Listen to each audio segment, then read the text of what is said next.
Hello, my friends. Thank you for joining me today. I'm Kathy Rotes. Today we're going to think differently about fat. What a topic to talk about, right? Fat. There is good fat and there's bad fat. So what is the good fat? Well, good fat is actually a macronutrient. Okay, this is one of the three macronutrients that's really critically important for our body. There's protein, carbohydrates, like complex carbohydrates, and then there's fat. Then there's bad fat. Now, bad fat, like bad fat on our body, the worst fat is the fat around our organs. That is called visceral fat. Okay, visceral fat is what starts to accumulate around our organs. You could be really a skinny person, but have a lot of bad fat around your organs. Now, there's also food that has bad fat in it. Okay? When we eat the proper amount of good fat, we're going to avoid the bad fat on our body. If we eat bad fat food, well, that's just going to increase the bad fat on our body. So many times when people just say the word fat, it's a bad word. I mean, nobody wants to be fat. Nobody wants fat. We have to think differently about that word. That word has two separate meanings that are dramatically on each side of the spectrum. Fat is a bad thing if it's especially wrapped around our organs, but fat is also a good thing because our body needs it. I mean, our brain is made of fat. Our brain is 60% fat. Our body needs fat to feed our brain. So let's talk about what good fat foods are. Okay? Healthy fat is found in real and naturally sourced foods. I'll talk more about that here in a minute, okay? Let's actually detour. Let's talk about the bad fat first. Bad fat in foods, trans fats. We've heard a lot about that in media over the years. Trans fats are partially hydrogenated oils. Whew, say those words fast. They're also highly refined. They're polyunsaturated vegetable oils like peanut oil, corn oil, soy oil. These fats are linked to oxidative stress, and they lead to cellular damage. Both of them are contributors to heart disease. We don't want those fats. We don't need trans fats. We don't want those poorly sourced oils within our body, okay? Those types of bad fats, they also promote oxidized cholesterol, which ends up in our cell membranes and our mitochondria. I got to tell you though, I'm totally cheating. Okay, I have so much research here. This isn't my wheelhouse. But when I read all this, when I see all this, oh my gosh, this is crazy. Okay, the cell membranes, the mitochondria. What does that have to do? Well, it slows down our metabolism and our ability to create energy. So let's back up here a minute. If I have a properly sourced diet with those macronutrients, protein, complex carbs, good fat, I'm actually going to have a lot of energy. I'm going to feel full after my meal. I'm going to have energy to go through my day. But if I have bad fat, if I have those trans fats, it's depleting my energy. Actually, it's keeping my body from creating the energy. Oh, all the same word, but different power. I mean, it's no different than the word carbohydrate. Carbs are bad. Well, simple carbs are bad, but complex carbs are extremely important. That's a whole different topic, though. That's for a different episode. For right now, let's go back to these bad fats. Another type of bad fat is called unsaturated fats. In other words, processed foods. Processed foods have some of these unsaturated fats in it, which are bad fats. Other foods are deep fried foods, like think about your French fries, your donuts, your fried chicken, your fried fish. I love a Friday night fish fry if it's baked and not fried. Baked goods has some bad fat in it. You know, any kind of prepackaged foods will also have a lot of these poorly sourced fats. Ice cream, non-dairy creamers. Let's back up to ice cream. I love my ice cream. Yeah, bad fat. Bad fat. Margarine, shortening, any kinds of those spreads, not good. Go for butter. Microwavable meals. I mean, these bad fats are needed to keep these food products from spoiling and to be ready for us to eat. Potato chips. I mean, potato chips, most of them are deep fried. You know, go for your baked potato chips if you're going to go for that. But really, look at the oils. Look at the oils. Now, actually, I think it's a law that you can't have trans fats in the food that you buy, and they really, manufacturers advertise that on the packaging. But still, look at the actual ingredient list. You know, what kind of oil are they using? Roasted nuts might have a source of bad fat. Pizza definitely has bad fat. I'm hitting so many good foods, aren't I? Well, rule number 1, stop avoiding fat. Okay, don't avoid fat, avoid the bad fat. Here's another category of bad fat. Anything that's fat-free or low fat. That's not good. You want full fat. Now, why? Well, the low fat and the fat-free, they are promoters of high cholesterol, heart disease, diabetes, obesity, Alzheimer's, adult ADHD, depression, anxiety. They increase the inflammation in our body and our brain. Now, research shows clearly that these diseases aren't caused by eating too much fat, rather by the increased consumption of carbs and sugars. Because here's what happens, okay? Anytime a food item has been stripped of its fat, it's been replaced with a carb or a sugar, because it still needs to maintain its consistency and its flavor, or we're not going to buy it. You know, think of things like yogurt or cottage cheese. They're pulling out the fat and replacing it with that sugar or carbs. That is what's causing all those diseases. That's what's causing the obesity. That's what's causing the inflammation within our bodies. Our body is better off with full fat than stripping out the fat. Now, sweeteners, gums of any sort, those kinds of things need to be listed on the ingredient list. We need to check our labels. We need to be looking for that. There's one category that doesn't necessarily add in the sugars, and that's milk. 1% skim, 2%. They did strip all the fat out, but they didn't necessarily add sugars to it. Now, read your labels, because milk could have sugar in it, and some milks do, but a little different of a processing that happens in those low-fat types of foods. Okay, rule number 2. Well-sourced fat is actually good for our body and brain.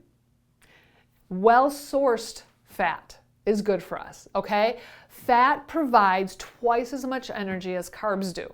Think about things like avocado. That's a good fat. When you have avocado, when I had it for breakfast on my eggs, it really does sustain your energy longer. You also eat less. I think I have maybe a quarter of an avocado every day, maybe even less than that. Just a little bit. I don't need to eat as much. It keeps my body satiated until lunchtime. 50 to 70% of calorie intake should be fats. That's what the nutritional experts say. This is what I'm reading. 50 to 70% of our intake should be fat. Now, on a side note, anytime we see things like RDA recommended daily allowance, the RDA is the actual minimum to avoid disease. So when they give you the RDA, they recommend you have, 10% of this every single day. The RDA is the minimum that we need in our body to avoid disease. If we want to be healthy, if we want to increase our energy, increase our strength, that's when we need to go to something like a 50 to 70%, okay? The National Institute of Health, the NIH, recommends that 20 to 35% of adult caloric intake should be made up of healthy fats. I said earlier, our brain is 60% fat. It needs this good fat. It needs complex carbs. It needs cholesterol to survive. You know, the fat is also necessary in our liver, in our lungs, our skin, our bones, our heart, our neurological function, our teeth, our hormones. I mean, what else do we have in our body, right? Our whole body really does find benefit from these healthy fats. So, what are some good, healthy fat examples? Well, I'm so glad you asked. Any kind of grass-fed things is really, really good. So think about your grass-fed beef. The butter that's being made from the animals needs to come from a grass-fed animal. Raw grass-fed milk and cheese. Be careful because there could be some gut challenges with that. But again, we're going into that grass-fed animal. Then if we're looking at pork or chicken or turkeys, go for pastured items or pastured labels within your chicken, your turkey, the eggs that you choose, even like duck eggs. Pastured means that the animal is out in the pasture, has a place to walk and run and roam and eat the bugs, and you kind of have a natural environment. All right. Okay, more good fats. Olives. I love olives. I know when mom listens to this video, I know she's not an olive lover. Okay, you're not going to get your good fat from olives, but if you do like olives, good choice. I love green olives on my salads. I mean, you can put them everywhere. Coconut is another really, really good beneficial. I mean, it's like this superfood. It's so beneficial for our body. So the coconut oil, use that when you're cooking. Raw coconut, like I put it in my smoothies. By the way, coconut oil has a very high smoke point of 350 degrees. So when you're cooking things at a higher temperature, olive oil can get toxic if it gets too hot. Coconut oil, you have a little more flexibility. So good option. Do make sure that it's organic, cold pressed, and unrefined. There's your coconut oil labels to look for. Organic, cold pressed, and unrefined.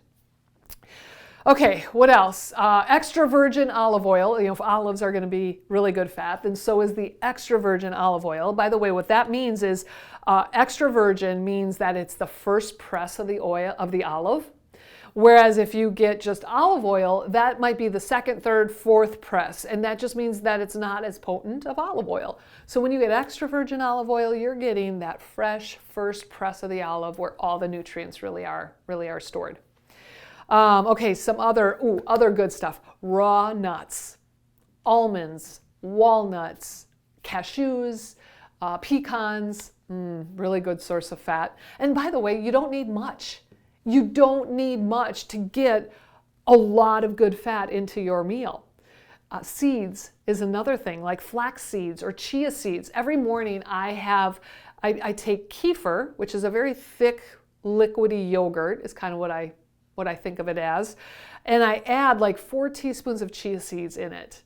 And then I just let it sit because those chia seeds swell or blow up. I don't know what words you'd want to choose, but they thicken that creation. And then I pour it over my fresh berries.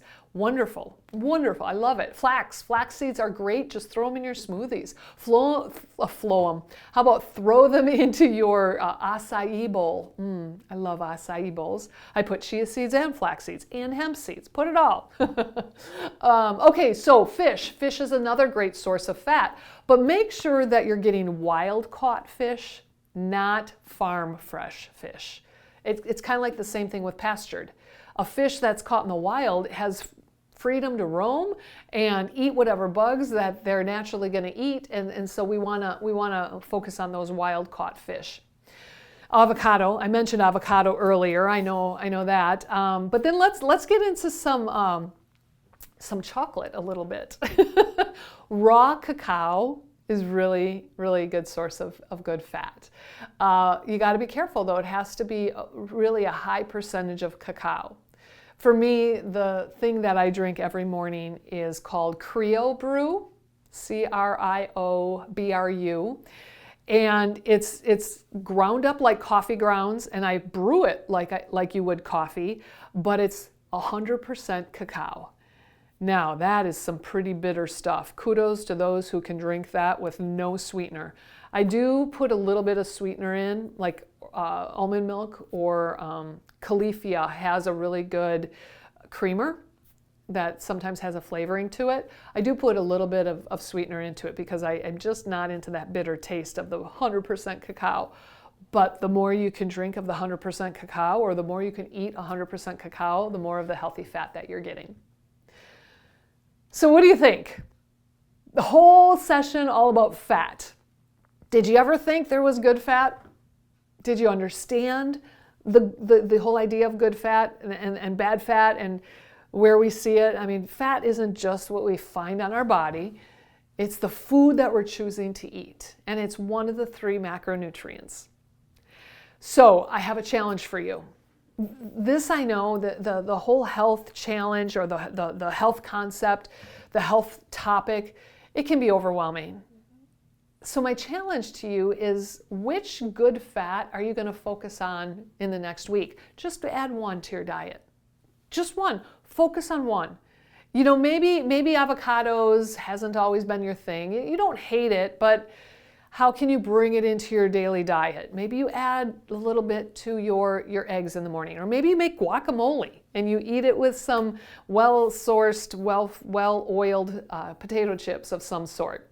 Here's a brand for you. Let me think of it. Siete. Siete is the brand of organic potato chips. Oh, they're really good flavored. Like, they're better than Doritos. They have a cheddar, I think it's a cheddar flavoring.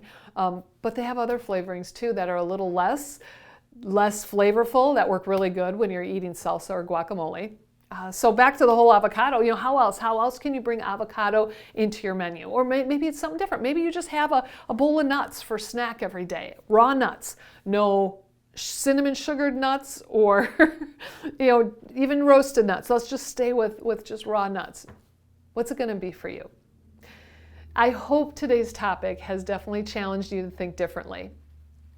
To think differently about the fat that we choose to put in our body. Whatever you do choose, please share, please comment. I'd love to hear what you're adding to your daily menu. My friends, make it a great day. I'll see you next time. Be great, my friends. I hope this topic has challenged you to think differently as you strive to grow from success to world class. Please follow this podcast, share it with your friends, and follow me and Unity Consulting on all social platforms: Facebook, YouTube, Instagram, LinkedIn, and our website, unityconsultingllc.com. I look forward to connecting with you next time to challenge your habits so that you are more efficient and full